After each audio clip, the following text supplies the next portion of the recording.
Assalamualaikum warahmatullahi wabarakatuh. Alhamdulillahirabbil alamin. Asyhadu an la ilaha illallah wa asyhadu anna Muhammadan abduhu wa rasuluh.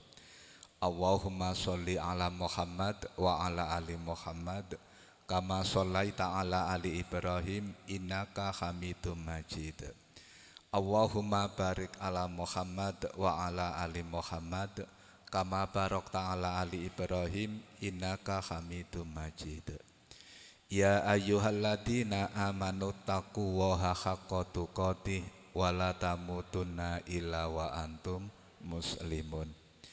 Ya ayyuhan nasu taqu rabbakumul ladzi khalaqakum min nafsin wahidah wa khalaqa minha zaujaha wa batha minhuma rijalan katsiran wa nisaa wattaqullahal ladzi tasaaluna bihi wal arham innallaha kana 'alaikum raqiba. Ya ayyuhalladzina amanu taqullaha wa qulu qawlan sadida yuslih lakum a'malakum wa yaghfir lakum dzunubakum wa may yuti'illaha wa rasulahu faqad faza fawzan 'azima. Amma ba'du, Bapak Ibu jamaah pengawasan ingkang kula hormati, kita melanjutkan kajian Kitab Sahih Bukhari masih di Kitabul Haji, kitab yang menjelaskan tentang urusan ibadah haji. Samangkin langsung bab, kemudian enten hadasana. Memang di dalam beberapa bab Imam Bukhari tidak menyebutkan bab nopo, tapi beliau meletakkan di kitab apa, termasuk salah satu hadis ini. Jadi Imam Bukhari ingin menyebutkan hadis tapi tidak disebutkan temanya di dalam bab. Cuma niki mangke napa enten napa mboten nggih. Kadang enten mangke buku yang kemudian menjelaskan babnya niku sesuai dengan sesuai kali terjemah dari hadis tersebut. Bon, babu utawi bab hadasana Abdullah ibnu Yusuf akhbarona Malik an Nafi an Abdillahi ibni Umar radhiyallahu anhuma. Saking sahabat Abdullah ibnu Umar. Anna Rasulullah sallallahu alaihi wasallam, sak temene Rasulullah sallallahu alaihi wasallam anakho nurokno, nek bahasa Indonesia niku nderungno. Mungkin nek bahasa Jawine ya apa carane kita nek menawi nggak ada hewan sing biasa didamel tumpakan niku nek waktu istirahat diistirahatno, diturokno ngoten nggih. Jadi anakho niku nilemaken derungno ngistirahatno sapa Kanjeng Nabi ing ontane bil badhai kelawan ana nggone badha. Badha niku sebutan tanah yang ada di dataran tinggi di kota baik Medina maupun Mekah. Nggih. Jadi lawane badha niku mangke wadin. Wadin niku lembah, nggih. Bidil Khulaifa kelawan enten gene dil Khulaifa. Fasolla mongko salat sapa Kanjeng Nabi biha kelawan ana nggone dil Khulaifa. Artinya ketika Nabi melaksanakan ibadah haji utawi umroh beto kendaraan onta, maka ketika sampai di mikot dil Khulaifa, Nabi meletakkan atau menambatkan ontanya, mengistirahatkan onta yang dinaikinya itu di dataran yang agak tinggi di daerah dil Khulaifa. Dataran yang agak tinggi itu disebut dengan badha. Setelah itu Nabi kemudian sholat 2 rakaat. Lah, sholat 2 rakaat ini tentu adalah ada yang memahami itu sholat tahiyatul masjid, karena memang di Dzul Khulaifa itu ada masjid yang sering kita sebut dengan Masjid Bir Ali. Ada lagi yang menyebutkan bahwa itu adalah sholat sunnah untuk memulai umroh ya. Karena memang di hadis ini tidak disebut nggih. Sementara nanti di hadis yang lain maka di sana disebutkan itu adalah termasuk sholat tahiyatul masjid. Nabi melakukan hal itu, maka kata Abdullah ibnu Umar, karena beliau sering menyertai, sering mendampingi Rasulullah, wa kana lan ono sapa Abdullah ibnu Umar radhiyallahu anhuma. Sementara Abdullah ibnu Umar ketika sesudah Rasulullah sampun sedo, maka Abdullah ibnu Umar terus melakukan apa yang pernah dilakukan oleh Rasulullah. Yaf'alu ngerjakno sapa Abdullah ibnu Umar dalika ing mengkono perbuatan. Tadi Abdullah ibnu Umar itu Bapak Ibu nek menawi kesah haji utawi umroh setelah Rasulullah tilar, baik ia sebagai pembinanya dari para sahabat maupun masyarakatnya atau sebagai anggota, maka ia tidak pernah melewati atau tidak pernah lupa untuk melakukan perbuatan-perbuatan yang itu adalah bagian dari ibadah yang pernah dilakukan oleh Rasulullah, dan itu dilihat oleh Abdullah ibnu Umar, termasuk ndelek ontane pinggir pundi dan sebagainya nggih. Nek riyen kan onta, sementara kalau sekarang kan kita sudah ada di zaman yang modern menggunakan kendaraan, sehingga nek menawi tenggene Dzul Khulaifah ketika kita akan mengambil mikot karena kita berangkat dari Medina, maka tentu bis niku pun enten tempat parkire tiyambek. Seluruh jamaah yang akan melaksanakan ibadah haji dan umroh masuk ke dalam masjid Dzul Khulaifah untuk melakukan sholat 2 rakaat, sholat tahiyatul masjid, kemudian memakai pakaian ihram yang sebelumnya itu sudah diawali dengan mandi besar. Jadi ini yang harus kita pahami ketika mau memulai ibadah haji kali umroh. Jadi Bapak Ibu, pada penjelasan yang lalu sudah kita sampaikan bahwa mikot yang terjauh itu adalah mikot Dzul Khulaifah. Jadi orang yang berangkat melewati kota Medina atau penduduk Medina mengambil mikot dari Dzul Khulaifah. Berarti ngeten Bapak Ibu, dugi mikot Dzul Khulaifah sampai mangke nek pun mantun tahalul, inilah waktu haji maupun umroh yang terlama waktunya, paling lama. Lah saniki dipangan perjalanan dugi Dzul Khulaifah sampai tutuk Mekah niku mawon pun pinten jam. Sing kala wingi kita sebataken jarak niku kurang lebih 450 km.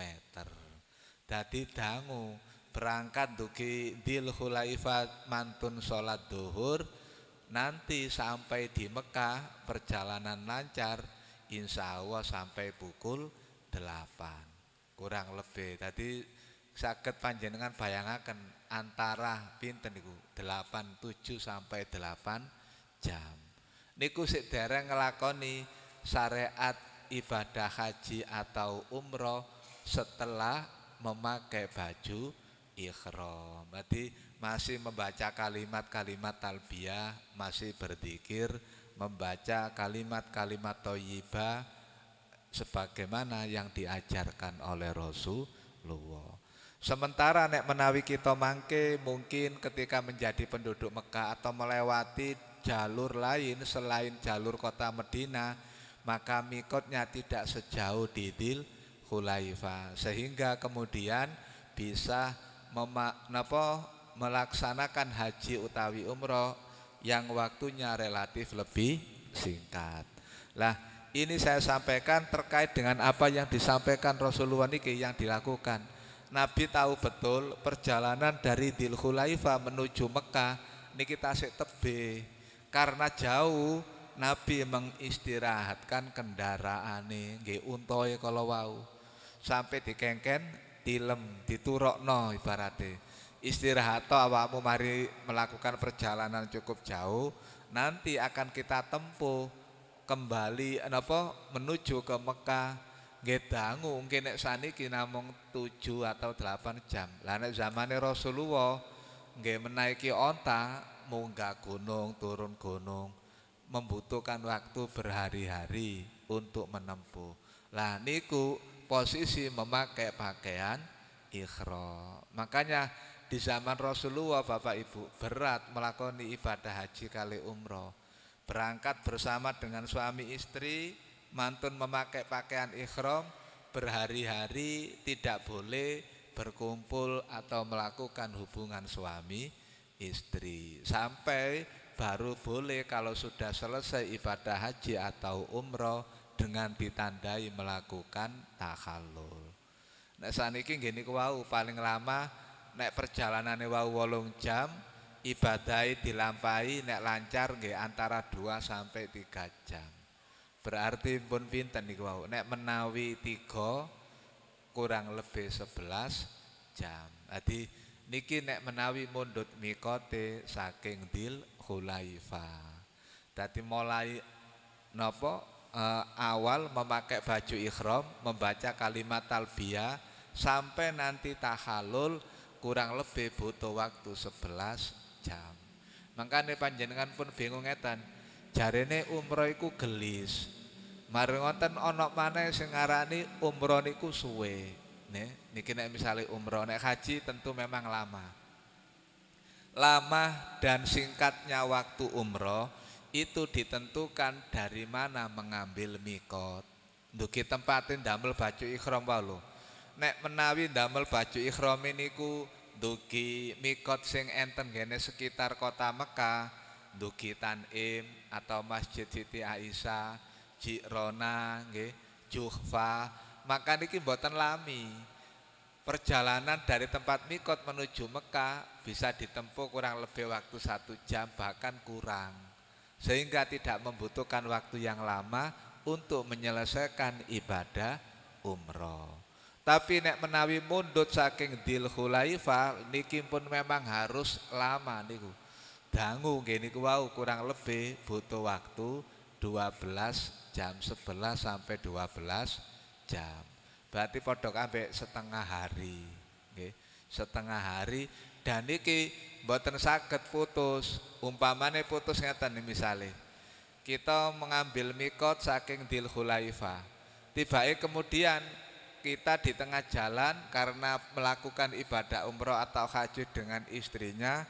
Nah, karena waktunya cukup lama, banyak kemungkinan terjadi tibake berhubungan suami istri. Maka ini melanggar, harus membayar dam. Tidak kemudian ini wis batal aku gak sida umroh, tidak. Tetap nanti harus melakukan atau meneruskan ibadah umroh. Dam atau denda tetap dibayar. Ketika kemudian batal dalam arti sudah diselesaikan dengan dam, maka tetap yang bersangkutan itu melakukan ibadah umroh dengan mengambil mikot yang ada di depannya. Nek niki kan nanti terjadi pada Siti Aisyah, tapi bukan karena hubungan suami istri, tapi karena ia kedatangan bulan. Jadi kangge tiyang estri nek menawi datang bulan, maka tentu tidak diperbolehkan untuk mengerjakan ibadah umroh maupun haji. Jadi karena datang bulan nggih kedah diselesaikan riyin sak mantune proses niku baru kemudian mengambil mikot untuk melakukan ibadah haji maupun umroh. Kita lanjutkan babu khurujin Nabi, bab metune Nabi sallallahu alaihi wasallam ala tariqi sajaroti ing atase dalan sing wonten pepohonane. Nek riyin kan mboten enten Bapak Ibu nama-nama jalan, nek saniki wonten, maka sing didamel tengeran dalan sing dilewati niku kathah pepohonane. Lho jarene nggih kono iku mboten enten tumbuh-tumbuhan. Di kota Madinah itu banyak tetumbuhan, nggih, walaupun tidak sebanyak di Indonesia. Sementara di kota Mekah memang tidak ada, kecuali yang baru-baru itu kemudian ditanam atau diupayakan ya. Maka yang dimaksud Thoriqi Sajari ini adalah jalan yang ada di wilayah kota Madinah. Haddatsana Ibrahim ibnul Mundhir, haddatsana Anas bin Iyad an Ubaidillah an Nafi an Abdillah ibni Umar radhiyallahu anhuma anna Rasulullah sallallahu alaihi wasallam, sak temene Rasulullah sallallahu alaihi wasallam, kana ana sapa Kanjeng Nabi, yakhruju metu sapa Kanjeng Nabi, medal maksudnya untuk melakukan ibadah haji kali umroh, berangkat dari kota Madinah. Maka jalan yang dilalui Rasulullah min thoriqi sajarati, saking dalan sing kathah pepohonane. Nabi melewati jalan-jalan yang banyak pepohonannya. Niku nek berangkat nggih.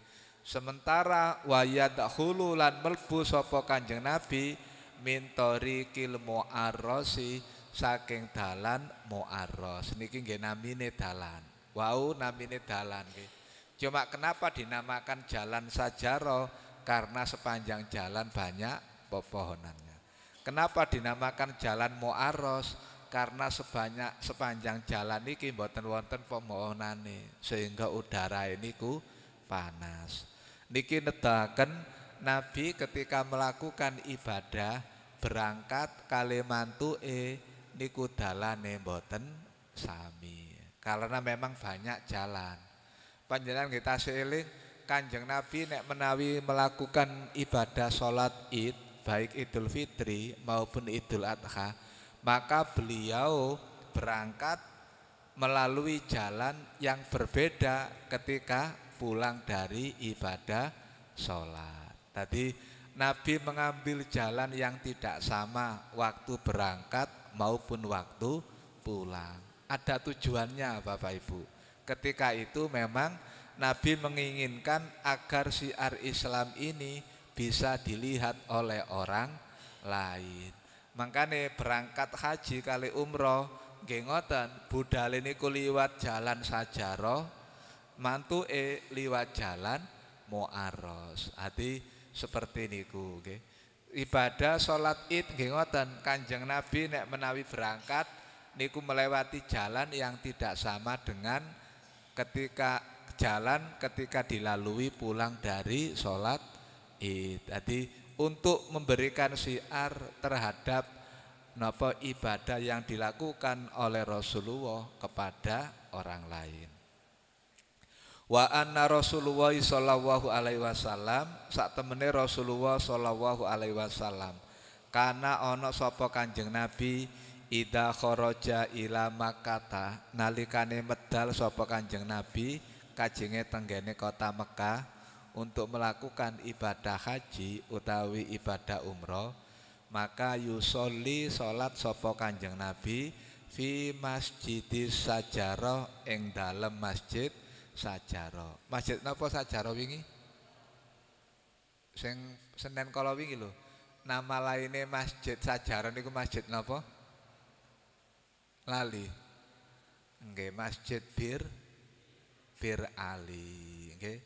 Jadi nama lainnya Dil Khulaifa, nama lainnya Masjid Mikot. Jadi niki sing berhubungan kali hadis sebelum memang Nabi sholat 2 rakaat niku sholat nopo tanpa disebut sholat tahiyatul masjid. Ketika Nabi sholat di dalam Masjid Bir Ali atau Masjid Sajarah, ini menunjukkan beliau melakukan sholat tahiyatul masjid. Sehingga kalau ada pemahaman kemudian dari hadis yang pertama tadi, sholatnya itu lho gak disebut isok sholat sunnah umroh atau sholat sunnah haji, soalnya katene ndamel baju ikhram untuk memulai ibadah haji maupun umroh, atau bisa sholat tahiyatul masjid. Maka penjelasan yang pertama tadi melihat hadis yang berikutnya ini, itu sebenarnya sudah jelas, sudah selesai bahwa sholat 2 rakaat yang dilakukan oleh Rasulullah itu adalah sholat tahiyatul masjid, sholat di Masjid Bir Ali atau Masjid Sajarah. Wa idza raja'a lan nalikane Kanjeng Nabi mantuk salat sapa Kanjeng Nabi bidil Khulaifa kelawan ana nggone Dil Khulaifa. Lho napa bedane? Sami nggih, Masjid Sajarah kali Masjid Dil Khulaifa. Cuma ngeten, di zaman Rasulullah itu letak Masjid Sajarah atau Masjid Bir Ali ada di wilayah Dil Khulaifa. Dil Khulaifa itu nama wilayah, nama desoe, nama daerahe. Makanya enten mriki disebut Dil Khulaifa niku bibadnil wadi kelawan ana nggone tengah-tengahe lembah. Bapak Ibu sing pun nate mriko, pun nate sumerap Dil Khulaifa, panjenengan ningali sekitare Dil Khulaifa pasti perbukitan. Nggih, enten bukit-bukit, enten gunung-gunung di sekeliling Masjid Bir Ali. Panjenengan ningali ke sebelah kanan pasti melihat gunung. Sebelah kiri nggih ngoten, sebelah depane belakange ngoten. Jadi berada di tengah-tengah lembah. Di Masjid Bir Ali atau Masjid Sajarah itu ada di tengah lembah yang terletak di wilayah Dil Khulaifa.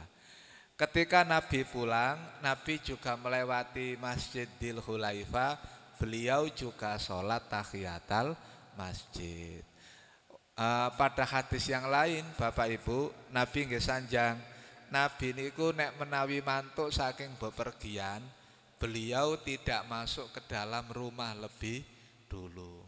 Pasti yang beliau tuju pertama kali adalah ke dalam masjid. Wangancene omahe istrine Rasulullah niku enten sekitare masjid. Beliau langsung pulang dari bepergian, baik dari pulang haji, umroh, pulang safar berdagang atau pulang dari melakukan peperangan ya, atau suatu tugas yang lain, maka beliau langsung menuju ke masjid untuk melaksanakan sholat 2 rakaat. Sholat napa niku? Nggih sholat tahiyatul masjid. Cuma enten tiyang sing berpendapat bahwa itu bukan sholat tahiyatul masjid, pokoknya sholat sunnah sing dilakoni sakmarine lunga. Wonten lho ya. Bapak Ibu, kenapa kok saya lebih memilih pendapat sholat tahiyatul masjid? Karena Rasulullah tidak pernah melakukan sholat sunnah di dalam masjid kecuali sholat tahiyatul masjid. Beliau ketika melakukan sholat sunnah, beliau lakukan di rumahnya, tenggene kamare, baik kamar Siti Aisyah, kamar Maimunah, kamar Hafsah maupun kamar-kamar istri yang lain. Makanya setiap sholat yang dilakukan di masjid tentu sholat tahiyatul masjid. Itu kalau Rasulullah ya, makanya beda dengan kita ya. Lah ketika berada di Dil Khulaifa, keranten mantu niku waktu niku bengi, Nabi tidak langsung pulang ke dalam kota Madinah. Wabata lan nginep bermalam sapa Kanjeng Nabi. Bermalam tenggene pundi? Wonten gene lembah Dil Khulaifa tadi. Hatta yusbiha sampai waktu isu. Baru nek isu Kanjeng Nabi memasuki kota Madinah. Jadi niki enten tujuane, nggih enten maksude. Yang pertama tentu Nabi kalau wau pun kula sampaikan ingin mengistirahatkan kendaraane, ontae sing mari digawe perjalanan dugi Mekah sampai ke Dil Khulaifa. Yang kedua Nabi juga ingin mengistirahatkan dirinya, nggih pegel Bapak Ibu mari melakukan perjalanan yang begitu jauh. Yang ketiga Nabi tidak ingin memberatkan keluarganya. Jadi Nabi memberikan contoh kepada para sahabat, wis nek mulai bengi timbangane kok buka-buka keluarga ngenakno lawang, mending kita jangan memberatkan, nanti saja waktu pagi. Jadi beliau memilih bermalam di Dil Khulaifa. Seperti itu nggih. Kita lanjutkan babu qauli Nabi sallallahu alaihi wasallam, bab dawe Nabi sallallahu alaihi wasallam. Al aqiqu utawi lembah Akik iku wadin mubarakun, lembah sing diberkahi. Kek pun di lembah Akik niku, lembah Akik niki nama lainnya adalah lembah yang ada di wilayah Dil Khulaifah. Jadi napa namine Bapak Ibu? Mikot Dil Khulaifah niki menjadi utama karena sering disebut-sebut Rasulullah, sering diabadikan namanya di dalam hadis, dan sering ditempati oleh Rasulullah untuk melakukan ibadah-ibadah, baik ibadah sholat maupun ibadah yang lain. Haddatsana Al-Humaydiyu haddatsana Al-Walid wa Bisri ibnu Bakar at napa niki? Tak nggih. At-Tinisiyu qala, dua orang Abdul Walid sama Bisr, Walid sama Bisr itu berkata, haddatsana Al-Auza'i qala haddatsani Yahya qala haddatsani Ikrimah annahu sami'a ibna Abbas radhiyallahu anhuma. Ikrimah niki mendengar hadis dari Ibnu Abbas. Yaqulu ngucap sapa Ibnu Abbas, innahu sak temene Ibnu Abbas sami'a mireng Umar radhiyallahu an yaqulu ngucap sapa Umar. Nate kula sampaikan perjalanan sanad, rentetan sanad itu tidak harus antara rawi satu dengan rawi yang lain berbeda zaman. Generasi sahabat dengan generasi tabi'in. Tidak. Tapi bisa terjadi generasi antar sahabat. Nggih contone niki Ibnu Abbas niku krungu hadis niki teko Umar ibnul Khattab. Umar kali Ibnu Abbas ini sezaman, sama-sama sahabat. Bedane Umar sahabat tua, dari kalangan tua, golongan sing sepuh. Ibnu Abbas termasuk sahabat-sahabat yang muda atau sahabat kecil. Jadi seperti niku. Sanjange Umar yaqulu ngucap sapa Umar, sami tu mireng sapa ingsun an Rasulillah sallallahu alaihi wasallam, ing Rasulullah sallallahu alaihi wasallam kepireng napa biwadil Akik kelawan onok nggone lembah Akik. Umar ini mendengar sewaktu beliau bersama dengan Rasulullah ada di lembah Akik, maka kepireng Kanjeng Nabi niku ngomong, yaqulu ngendika sapa Kanjeng Nabi, atani nekani ing ingsun, niki ucapane Rasulullah, al-lailata tadi malam, atani nekani ing ingsun, al-lailata tadi malam, di waktu malam, sinten sing teko, atin wong sing teko. Mboten disebut nggih sinten. Tapi mirrobi wong sing teko iku saking pangeran ingsun. Berarti sinten? Malaikat Jibril. Jadi tentu kalau utusan dari Allah, tentu malaikat, tidak mungkin bukan dari malaikat. Karena pesuruh Allah, petugas Allah untuk menyampaikan wahyu kepada Rasulullah hanya dibebankan kepada malaikat. Mboten enten makhluk lintu sing teko dengan membawa perintah dari Allah Subhanahu wa taala. Napa wahyu sing mandhap dateng Rasulullah sing dibeto saking malaikat Jibril waktu bengi-bengi ditekani ana nggone lembah Akik. Perintah ini kutibake mboten kathah Bapak Ibu. Faqalah maka ngucap mongko ngomong sapa atimir Rabbi. Petugas sing disuruh kali Gusti Allah wau. Berarti malaikat Jibril nggih. Malaikat Jibril niki sanjang dateng Kanjeng Nabi. Sholli sholato sira fi hadal wadi ing dalem iki lembah al mubaraki sing diberkahi. Jadi waktu niku memang pertama kali tasik dereng dibangun masjid. Kalau wau kan pun kita sampai akan sing wingi ya. Masjid Bir Ali itu disebut Bir Ali karena dulu di situ sebelum dibangun masjid atau bangunan masjidnya masih kecil, maka banyak tanaman kurma. Tanaman-tanaman kurma teng mriku niku kuwata butuh banyu.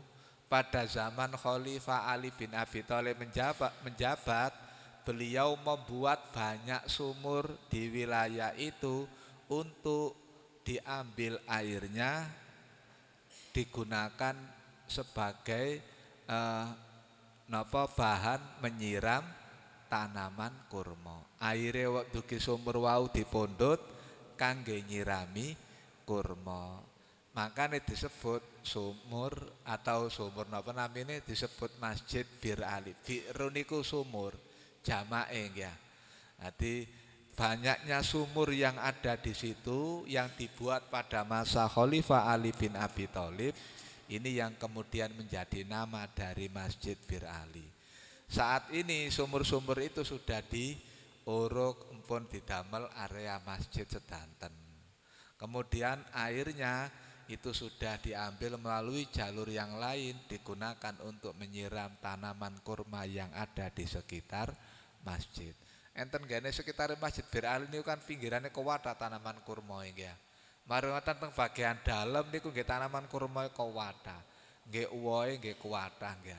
Cuma enjene mboten saged kula kali jenengan menek wong gawe baju ihram menek engken tambah baju ihrame lepas polian nggih.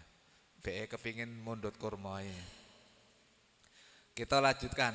Jadi malaikat Jibril memberikan perintah atas izin Allah, atas perintah Allah, Muhammad sholatlah kamu di lembah yang diberkahi ini.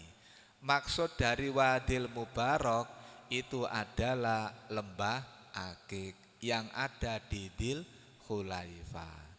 Wakul lan ngucapo sira umrotan fi hajatin, maka katakan bahwa kamu melaksanakan ibadah umroh pada bulan haji ini. Makanya mangke niku nek menawi pun bab umroh, Nabi melakukan ibadah umroh itu 4 kali.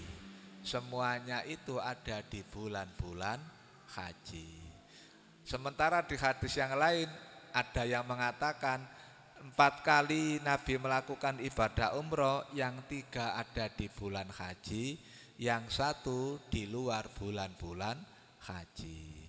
Bulan haji niku enten pinten bulan? Enten 3. Cuma 3 niki mboten jangkep sing setunggal. Nggih. Syawal niki jangkep, terus Selo nek bulan Jawa. Syawal Dzulqa'dah niki jangkep. Nggih, jangkep maksudnya jangkep 1 bulan. Dzulqa'dah jangkep 1 bulan. Sing mboten jangkep Dzulhijjah. Dzulhijjah ini tidak sampai akhir bulan. Jadi Dzulhijjah ini sampai tanggal, ada yang mengatakan 10 Dzulhijjah. Ada yang mengatakan sampai 13 Dzulhijjah. Ini bulan yang di dalamnya adalah hari-hari untuk melakukan ibadah haji maupun ibadah umroh. Nah, khusus untuk ibadah haji, walaupun nanti dilakukan dari awal-awal bulan, maka untuk rukun yang namanya wukuf, yang dari awal maupun dari akhir itu nanti sama serempak, yaitu pada tanggal 9 Dzulhijjah. Makanya Bapak Ibu, tiang sing kesah haji sing mungkin berangkatnya awal, maka nopo mereka niku ngenteni tenggene mriko boten. Nggih niku wau melakukan ibadah umroh saged, ibadah haji nggih saged. Cuma untuk pada rukun wukuf ini menunggu bersama-sama 1 hari niku nggih niku pada tanggal 9 Dzulhijjah. Baru mungkin sing teko kari-kari, mungkin sing berangkat awal Dzulhijjah karena tidak bisa melakukan ibadah umroh tapi ibadah haji ini dhisik, biasa nek mantun haji, mantun tahallul, maka ia kemudian memakai baju ihram dari tempat mikotnya untuk memulai ibadah umroh. Ati sing dugi dhilik niku saged nglakoni umroh dhisik, mari ngoten nglakoni hajine. Sing dugi kari nglakoni hajine dhisik, baru sak mantune niku nglakoni ibadah umroh. Ati mboten iwu ngoten lho nggih. Ati tergantung monggo sing budal sing pundi. Kemudian yang namanya sampean kan nanti kepireng istilah salat arba'in niku nggih. Nah, salat yang jumlahnya itu 40 rakaat. Dikatakan arba'in ini kan 40. Maksudnya 40 waktu nggih. Bukan 40 rakaat, 40 waktu. Saniki nek 40 dibagi 5 niku ketemu pinten? 8. Jadi sholat arba'in itu nek mboten bolong, nek penuh niku bisa ditempuh waktu 8 hari. Ini dilakukan kapanpun. Kangge sing dugi awal bisa melakukan awal. Enten pundi sholat arba'in niku wonten gene kota Madinah. Sholat selama 8 hari, sholat fardu maksudnya niku nggih. Selama 8 hari ketika berada di kota Madinah. Dene nek sak jerone 8 dina oleh 3 dina misale libur, nggih kantun ngentosi mantun libur. Ngoten lho, untuk bisa menambah kekurangan dari sholat arba'in wau. Niki nek kangge sing ibu-ibu. Sementara nek bapak-bapak umpamane sakit tidak bisa melakukan sholat arba'in ketika hari 1 atau 2 hari, tinggal menambah kekurangannya. Jadi sholat arba'in itu sholat 40 waktu, sholat fardu yang dilakukan di Masjid Nabawi. Sing dugi kari nggih niku nek ampun mantun kesah haji, menapa mantun ibadah haji kali ibadah umrohe, maka ia kemudian menuju ke kota Madinah untuk melakukan sholat arba'in. Napa sih keutamaan sholat arba'in? Sebenarnya sholat arba'in itu memang banyak nggih hadis-hadis yang menyampaikan keutamaannya. Tapi terlepas dugi keutamaan itu, sholat arba'in itu adalah untuk melatih, untuk mendidik orang-orang yang melakukan ibadah haji kali umroh untuk ibadah sholat fardu berjamaah di masjid. Karepe ngeten Bapak Ibu, nek umpamane 8 dina iki salat fardu nang masjid gak pedhot, dhuhur, asar, maghrib, isya, subuh. Engke nek ampun mantun waktu 8 hari niki, napa tiyang mriku dhewe, napa tiyang luar daerah Saudi Arabia, tiyang Indonesia atau tiyang pundi mawon, itu sudah terbiasa melakukan ibadah sholat berjamaah di masjid. Lah hanya saja kan banyak nggih kita jumpai tiang sing mantun kesah haji, mantun kesah umroh, tibake ana nggone tempat tinggale kaitan tok sedina 2 dina iku akad sembayang. Akad sembayang jamaah nang masjid, tekoe ya awal, topi putihne ya digawe misale. Kelambine nggih ibarate menggono wong ngoten sik mandi-mandine kasarane ngoten. Tapi engko nek pun asal seminggu dadane gak jebus belas. Nggih mboten jebus belas. Malah enten maneh jare pun nate haji, pun diceluk wak haji, tapi kok gak tahu salat jamaah ke masjid. Salat fardune ini lho, kok mboten nate berjamaah tenggene masjid. Niki kan mboten sami kali contoh sing disampaikan kali Rasulullah. Kula niku nate nanggleti tiyang sing ngoten niku, mboten kula sebut namine. Tibake nek alasane tiyang niku mang sembayangku nggih kono biyen niku cak sul sik susuk-susuk. Masih aku sampai mati sik luwe ganjarane. Makane saiki wis gak perlu salat jamaah nang masjid. Nek kober ya tak sembayang nang omah, nek gak kober masih gak sembayang, aku iki jek duwe celengan pahala. Nggih niku wau dasare aja nek hadise mboten kelintu. Salat 1 waktu atau 1 rakaat nggih, 1 waktu di Masjidil Haram misalnya, itu sama dengan 100.000 kali salat di luar Masjidil Haram. Salat 1 waktu di Masjid Nabawi sama dengan 1000 kali sholat di masjid yang lain. Niku biasanya panjenengan kali pembina kan dihitung no, enten hitungan matematikae. Dihitung matematikae ngeten. Kita sholat satu waktu di sana, umpamane umure niku umur 100 tahun, niku tasih enten simpenan, ngoten lho. Tasih enten simpenan. Simpenan sholat maksudnya niku. Artinya ngeten Bapak Ibu. Sholat satu waktu di sana, misalnya tenggene Mekah 100.000 wau. Niku panjenengan bagi kali misalnya satu hari ini 5, nggih. 5, kemudian kali 1 minggu 7, kemudian nek dikali 1 bulan kali 30. Artinya kalau dibagi dengan umur butuh waktu 2000 tahun untuk melakukan ibadah sholat 100.000 kali. Ada yang mengatakan ngonten enten mana 1500 sekian tahun. Padahal umur kula kali jenengan mboten enten sakmoten. Tapi niki hitung-hitungane menungso, pendapate menungso. Nabi tidak seperti itu. Nabi memberikan contoh datang kula kali panjenengan. Nabi nggih tetep ibadah sholat jamaah dijogo terus walaupun sudah melakukan ibadah haji kali ibadah umroh. Karena memang kewajiban sholat itu tidak berhenti sampai kita meninggal dunia. Nek kewajiban haji kali umroh kan cukup 1 kali, lainnya kan sunnah. Sementara sholat fardu berjamaah niku sampai kita meninggal dunia. Jadi terserah nek misalnya enten sing berpendapat ngoten wau nggih. Pun kita kembali ke dalam hadis kalau wau.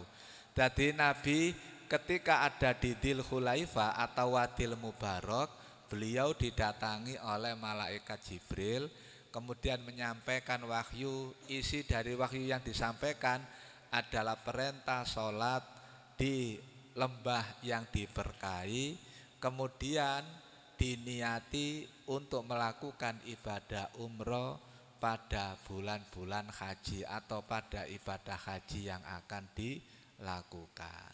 Tadi ngeten Bapak Ibu niki supados difahami. Mboten wonten mungkin ceritane nek misale aku tak lunga kaji tok ae mboten umroh misale. Niki rugi ngoten lho. Nabi tidak pernah mengajarkan seperti itu. Sekali berangkat ke kota Mekah, Nabi melakukan ibadah haji, nggih melakukan ibadah umroh. Hanya saja kantun delai di sing dilik dilakoni. Napa hajine dilik, mari ngonten umroh, napa umroh dilik, mari ngonten haji. Nek biasa bersamaan niku biasa sejajar. Waktunya tidak berselang lama. Mantun tahalul langsung anu pisan. Wonten langsung napa memakai baju ihram lagi untuk melakukan ibadah berikutnya. Yang berselang tadi mungkin istirahat 1 atau 2 hari. Saniki mantun ngelakoni ibadah umroh, istirahat rek dhisik. Engko nek wis rada ilang pegele oleh 1-2 hari bisa memulai untuk melakukan ibadah haji.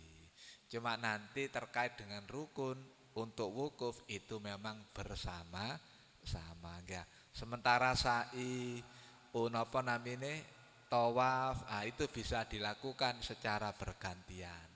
Nggih. Pun kita lanjutkan. Haddatsana Muhammad ibnu Abu Bakar, haddatsana Fudail ibnu Sulaiman, haddatsana Musa ibnu Uqbah, qala haddatsani Salim ibnu Abdillah an Abi radhiyallahu anin Nabi sallallahu alaihi wasallam. Sanjangipun Rasulullah, sanjangipun Abi niki adalah Abdullah ibnu Umar ya. Terus Salim wau yugane nggih. Annahu sak temene Kanjeng Nabi ru'iya diweruhake wa huwa utawi Kanjeng Nabi iku mu'arrisun dadi wong sing istirahat. Dadi melewati jalan mu'aris niku maksudnya jalane santai, sepi, digunakna waktu niku kali Kanjeng Nabi beristirahat. Enten pundi bidil Hulaifa kelawan enten gene dil Hulaifa. Dil Hulaifa niku bibat nilwadi ana nggone tengah lembah, terletak di tengah lembah atau dikelilingi pegunungan maupun perbukitan. Kila disebutkan atau disampaikan lahu maring Kanjeng Nabi, innaka sak temene panjenengan Rasulullah bibatha mubarakatin kelawan ana nggone batha sing diberkahi. Wau pun kita sampaikan batha niku dataran tinggi, lawane batha wadi lembah dataran rendah. Jadi di sekitar Dzul Hulaifa itu karena areanya pegunungan sing dhukur jenenge batha, sing enten gene di sukor wadi. Kedua-duanya atau kesemuanya itu diberkahi di daerah Dzul Hulaifa. Kemudian waqad anakho bina, waqad lan temen-temen anakho ngistirahatno kita bina kelawan kita ngistirahatno napa kendaraane nggih untane. Sapa Salimun Salim. Kala wau sing enten ngene rawi hadis. Ya tawakho istirahat sapa Kanjeng Nabi bil munahi kelawan ana nggone tempat sing dipakai sebagai istirahat baik Rasulullah maupun kendaraane. Melihat apa yang dilakukan Rasulullah Bapak Ibu seperti itu, para sahabat salah satunya Abdullah ibnu Umar geniru alladzi kang kana ana sapa Kanjeng Nabi ngelampahi nopo sing pun disebutaken tengajeng wau. Maka Abdullah ibnu Umar ini ki Abdullah yunihu ngistirahatno sapa Abdullah ibnu Umar ya taharroh nemen-nemeni sapa Abdullah ibnu Umar betul-betul memperhatikan sekaligus mencari tempat di sebelah mana Rasulullah itu istirahat dan di sebelah mana kendaraannya itu diistirahatkan juga. Mu'arrosun utawi istirahate Rasulillahi sallallahu alaihi wasallam.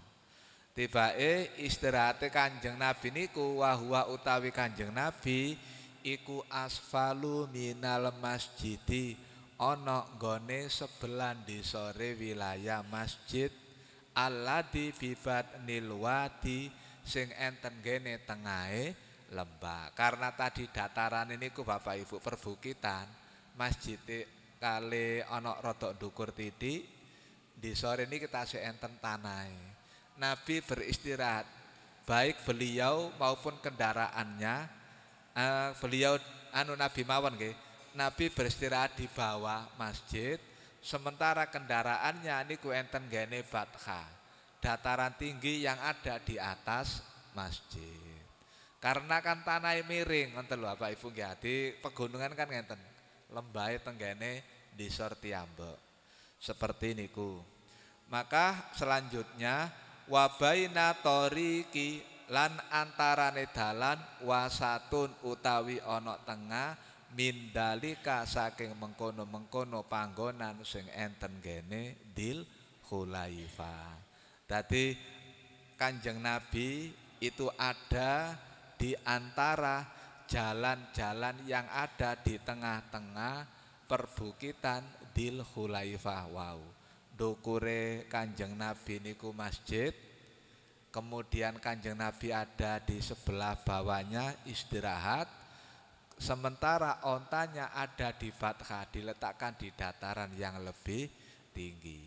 Antara onta kemudian masjid, kalau kita melihat konteks hadis ini, Nabi berada di tengah-tengah. Hati Nabi juga menjaga agar ontanya tidak hilang, tidak sampai lari.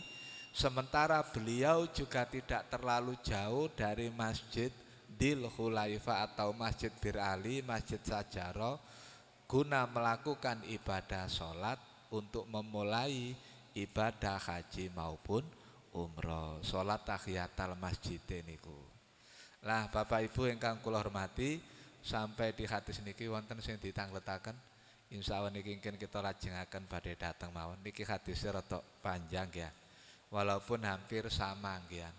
Jadi penjelasan-penjelasan hadis yang ada di satu bab itu memang oleh penyusun hadis disebutkan perbagian sesuai dengan yang didengar oleh perawinya masing-masing.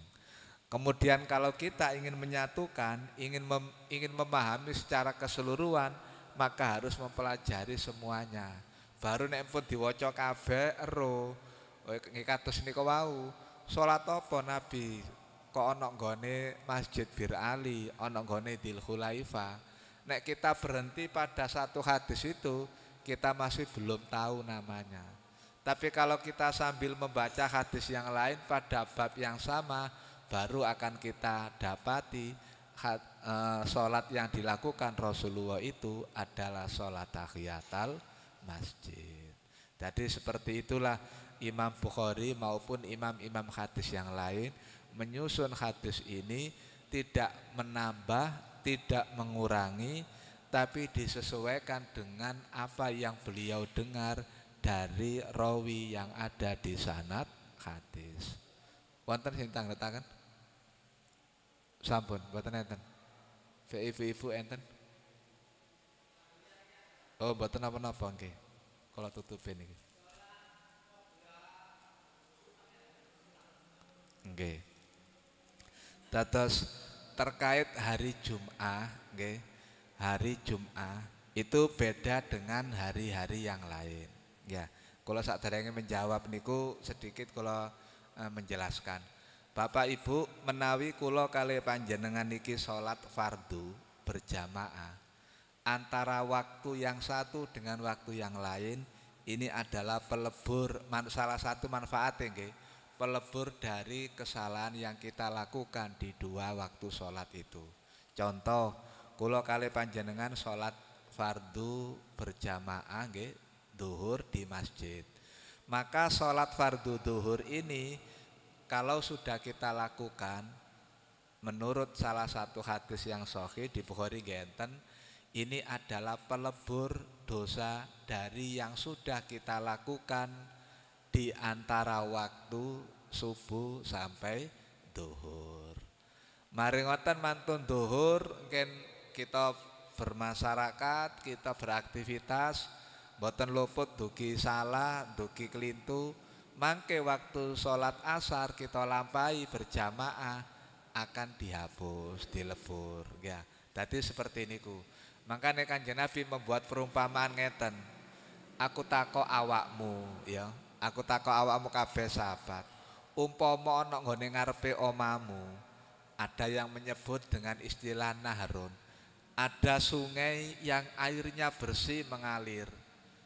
Ngoten.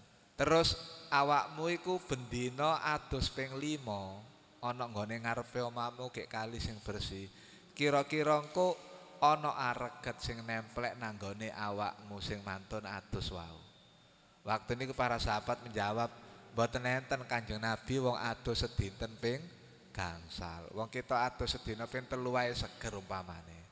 Lah, itu adalah perumpamaan keutamaan salat fardu. Menghapus seluruh kesalahan yang kalian lakukan di antara dua waktu sholat. Saniki kita ke Jum'ah. Jum'ah itu adalah hari yang sangat diagungkan. Makanya banyak hadis, salah satunya nek enten gene Jum'ah kula kali jenengan disuruh memperbanyak membaca kalimat thayyibah. Disuruh memperbanyak bacaan sholawat, nggih. Disuruh memperbanyak doa. Lah, khusus kita kemudian ke sholat Jum'ah. Sholat Jum'ah itu memiliki keutamaan yang tidak sama dengan sholat fardu selain Jum'ah. Pahalai nek sholat Jum'ah dilampahi itu menghapus dosa dari Jum'ah sekarang ke Jum'ah berikutnya ditambah 3 hari. Nikilah kemudian dijelaskan kali Gusti Allah wonten gene surat Al-An'am ayat 160. Man jaa bil hasanati falahu bi asri amsaliha. Siapa yang mendatangi mengerjakan satu kebaikan akan mendapatkan pahala 10 kali melakukan kebaikan niku. Kula kali panjenengan sholat Jumat 1 hari di hari Jumat niku pahalai padha mek nglakoni sholat selama 10 hari dikalekno. Jumat 1 sampai Jumat berikutnya niku pinten dinten? 7 ditambah 3 dina berarti 10 hari. Enten lho ati bener niku pun. Sampeyan hitung tala Jumat, Sabtu, Minggu, Senin, Selasa, Rebo, Kamis, Jumat, Sabtu, Minggu, malah lebih niku mungkin nggih. Dadi niku. Lah sing ditanglet kala wau enten salat sunnah saderenge Jumat. Kan ngoten nggih. Jadi kalau melihat mimik dah. Kalau melihat ke dalam hadis Rasulullah ketika satu hadis nggih, beliau ketika berkhutbah ada orang laki-laki yang datang. Terus langsung duduk, maka oleh Rasulullah niki di posisi ada di atas mimbar menyampaikan khutbah, langsung memanggil orang laki-laki tadi, ya fulan, nggih, sholli, enten sing damel kalimat atu sholliya rakaata ini, apakah kamu tidak melakukan sholat 2 rakaat? Boten. Akum ngadeka sholli rakaata ini, sholatlah kalian 2 rakaat, sholatlah kamu 2 rakaat. Ini yang kemudian dijadikan sebagai dasar bahwa sholat sunnah yang ada sebelum sholat Jum'ah dan hukumnya sunnah muakkad dikuatkan itu adalah sholat tahiyatul masjid. Yang dimaksud oleh Rasulullah menegur sahabat tadi itu adalah sholat tahiyatul masjid. Kalau tidak sholat tahiyatul masjid, maka ini akan berlawanan dengan hadis yang yang Rasulullah perintahkan kepada sahabat untuk melakukan sholat sunnah di rumah. Dadose nek umpamane ngeten, sholat sing dikengken niku mang sholat sunnah qobliyah Jum'ah, tentu Nabi akan bertentangan dengan ucapannya sendiri. Nabi sering mengatakan, jadikan rumah kalian sebagai tempat untuk melakukan sholat sunnah, termasuk di dalamnya sholat sunnah rawatib baik qobliyah maupun ba'diyah. Mungkin enten gini hati selintu-lintune malih nggih ngoten. Makanya pertanyaane, enten napa mboten sholat sunnah qobliyah masjid? Sholat sunnah qobliyah Jum'ah? Jawabane mboten enten. Tapi yang ada sholat sunnah tahiyatul masjid. Cuma umpamane napa kirata niki dilarang. Misal kita masuk tenggene masjid, sak mantune sholat tahiyatul masjid, kita sholat sunnah ba'dal wudu misale. Napa dilarang? Mboten, monggo. Tapi alangkah lebih baik kalau tadi memang wudunya dari rumah, sholat sunnah ba'dal wudu dilakukan di rumah, karena pahalanya lebih banyak daripada dilakukan di masjid. Nabi tidak pernah memberikan contoh sholat sunnah 2 rakaat selain sholat sunnah 2 rakaat sebelum sholat Jum'ah. Kula madosi teng hadis-hadis niku niki hari Jum'ah lho nggih. Nabi ngerjakaken sholat sunnah lebih dari 2 rakaat yang tadi disebut sholat tahiyatul masjid niku sing mboten kepanggih. Sementara kalau di luar hari Jum'ah, hari-hari biasa, Nabi sholat sunnah qobliyah duhur itu ada banyak hadis. Ada yang menyebutkan 2 rakaat salam, 2 rakaat salam. Berarti pinten? Sekawan. Ada yang mengatakan 2 rakaat salam, namung kali rakaat. Jadi ada yang mengatakan 4 rakaat qobliyah duhur, ada yang mengatakan 2 rakaat qobliyah duhur. Itu sama-sama ada hadisnya. Tapi panjenengan harus paham duhur nggih, bukan Jumat. Karena duhur itu tidak sama dengan Jumat. Jumat. Walaupun waktunya itu sama, waktunya sama dalam arti ketika matahari mulai tergelincir. Kalau walaupun kalau sebutakan nek sholat duhur manfaate ngapus kesalahan teko waktu subuh sampai duhur atau waktu duhur sampai asar. Saged ana ngarep saged enten burine. Tapi nek Jumat niku menghapus Jumat satu ke Jumat berikutnya atau Jumat sekarang dengan Jumat yang lalu. Sami mawon artine mungkin niku kepanggihe tetep antara Jumat. Jadi lebih banyak ngoten lho maksude sing dihapus kesalahane. Niki lah Bapak Ibu, enten sing umat Islam niku berpedoman dugi hadis niki, aku jamaah iku Jumat tok ae. Masalahe teko iku aku wis cukup, engko aku Jumat berikune Jumatan. Dadi salahe setenapa waktu selah antara Jumat satu dengan berikutnya niku masih gak jamaah, gak apa-apa, masalahe ganjarane sik akeh. Nggih niku nggih. Tapi ngeten iki mboten angsal memahami ngoten. Kita memahami agama, memahami hadis kali ningali contoh sing dilakoni Rasulullah. Kanjeng Nabi nek mari Jumatan napa asare niku maru salat fardhune tenggene griya? Mboten. Napa salat maghribe fardhune dilampahi tenggene griya? Mboten.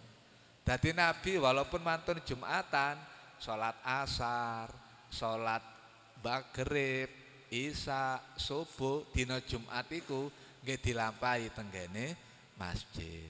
Dina Sabtune subuh, duhur, asar, maghrib, isya nggih tenggene masjid maneh, ngoten lho. Nggih sami kali wau mantun nglakoni haji, Nabi nggih tetep terus menjaga ibadah salate. Atus ngoten nggih. Nggih. Monggo kita akhiri kali bacaan kafaratul majelis. Subhanakallahumma wa bihamdika asyhadu alla ilaha illa anta astaghfiruka wa atubu ilaik. Assalamualaikum warahmatullahi wabarakatuh.